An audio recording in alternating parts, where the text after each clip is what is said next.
Okay, so next step, I'm going to see where to notch. So we need one support.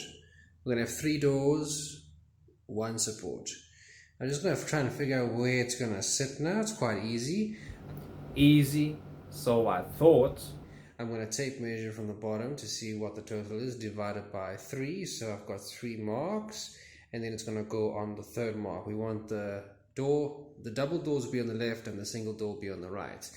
So I'm going to measure, get the total, divide by 3, mark the 3 intersections, and then we're putting it right there wherever it lands.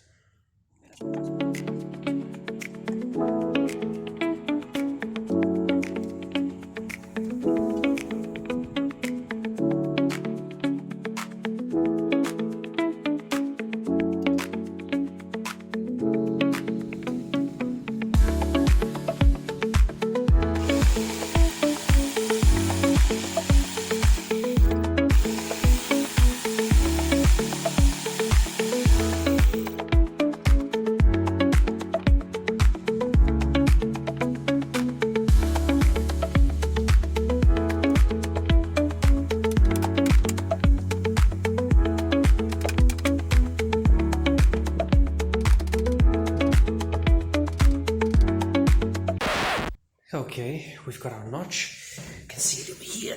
There he is. Now we need to get a piece of support cut.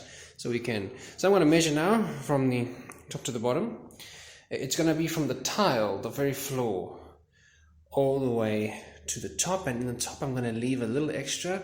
So maybe about 5 to 10 millimeters.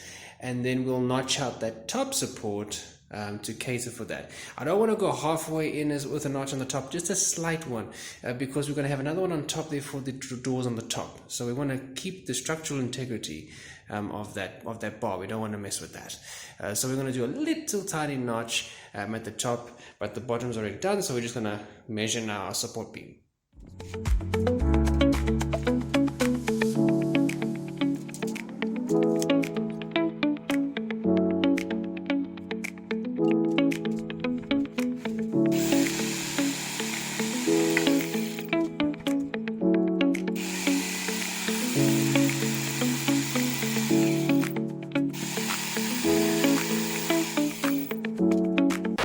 Is it me, or do I block the camera a lot? I think I need to learn camera angles or something. Okay, so we've got our notch at the bottom of our support beam. We just need to notch now that beam, and then this support beam will fit in perfectly. I've just got it shoved in place at the moment, but what I did was I've already marked this side of it and that side of it.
well, here is our frame. So it's notched in quite well. Let's go closer so the camera can focus. So we can see it over there and also at the top. Now we can get our top support to the very beam that we put on the very, very top. It will slot in nicely. This one is slotting in well, it's quite solid. Now I can focus solely on what's next. So got a few things in mind, but we've got to get some slides coming out here, drawers. The height has to be confirmed because there's going to be coats and stuff, suits probably, or outfits all hanging around in there. So I'm going to try and get the height, and since things are shorter, we might even go a little higher on the side here, make an extra drawer and step up. But we've got to now get the height, so I'm going to try and figure out what we've got. So there's a whole bunch of material here that has to be used. So I'm going to have to try and think of measuring one by one and seeing what we can fit, what we can't fit. Maybe we can cut some things up. A few cleanups later. Okay, so I spent some time cleaning up and categorizing all the wood into their different sizes, piling them nice and neatly. Ran out of space, but tried my best in here as well. So I do have an update though. I don't know if I'm going to have enough for the shelf at the top. I'm hoping there is. I'm going to do some calculations before that. But where are we now? I'm looking for ways to get drawer rails. I know the undermounts or the undercarriage rollers are way better in some of these cases. But I need to source them, and I don't want to build drawers and everything unless I have those, so I can get the spacings right. I want everything to look flush and snug together. Additionally, what I'm going to do now is I've decided we're going to have a height restriction on the left and a height restriction on the right. The height restriction on the right is going to be, well, that level is going to be a little higher to give us an extra drawer at the top. Then it's going to go down and then across, and I don't know if there's going to be space for 2 drawers. But I know we want a shoe tray at the bottom and a normal drawer there, maybe another drawer, and then from there decide maybe 2 small drawers as well before another big drawer. So we can play around with that when we have rails and drawers. But for now, what I want to do is, since we've got a restriction, I'm going to up 110 centimeters on this side. That's going to be the main divider. So first step, I'm going to find an offcut of timber that I have, one of these squares. I'm going to then measure, I've already actually measured, it's 69 centimeters. I'm going to cut it to size. I'm probably going to have to notch it because I don't want the chipboard sitting just flat. I want it to sit in a little groove so it doesn't shift around. So we'll get one for that. And then, because the back, unlike other cupboards, there's nothing to hold it from shifting, I'm going to cut 2 small pieces of the same square timber, and I'm going to put them probably 2 holes, one side, 2 holes, the other side, mount them so it slips in the slot right at the top as high as I can. Because then when we put the final piece over the top here, it'll just cover everything and hide all the carpentry work. Cool, so now I'm going to go and find some offcuts, measure and cut.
Okay, so we've got our 2 pieces cut, and we've got our bottom piece. The bottom piece is gonna have to be cut out with a notch, because I want to make a nice notch here so it fits on either side of this piece of pine. So I'm gonna do that now, and then since the chipboard is sitting in this, I'm going to probably do the same as another cupboard and measure the 16 millimeters of melamine, and then straight line, notch it out. So the melamine will kind of sit in a slot, so it won't shift around left to right. So that's what's going to be done next on this. And of course, maybe one pinhole to keep it attached, but I don't think it might not even be necessary, because since it's going to slot in here, it ain't going to move much. But just in case, I might get maybe some small pinhole there or here, just to make sure it doesn't move at all. As for these two, the only thing left now is 2 holes on each one, a nice equal distance as close as possible, and then they are ready to attach. Well, I'm going to oil first and varnish, and then put them on. Preserving the wood is more important as well at this point.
So we've got our wood notched.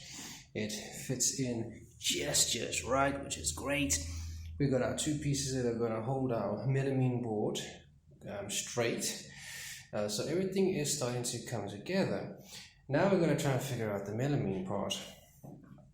Not too sure which one will fit, but I'm going to sit here, measure, and try and calculate the best fit possible, kind of like a jigsaw puzzle. Try and see if I can salvage anything and cut from pieces, and try not to overcut because there's other things to do with the wood, so don't want to waste, want to try and be smart with this. Thank you for watching.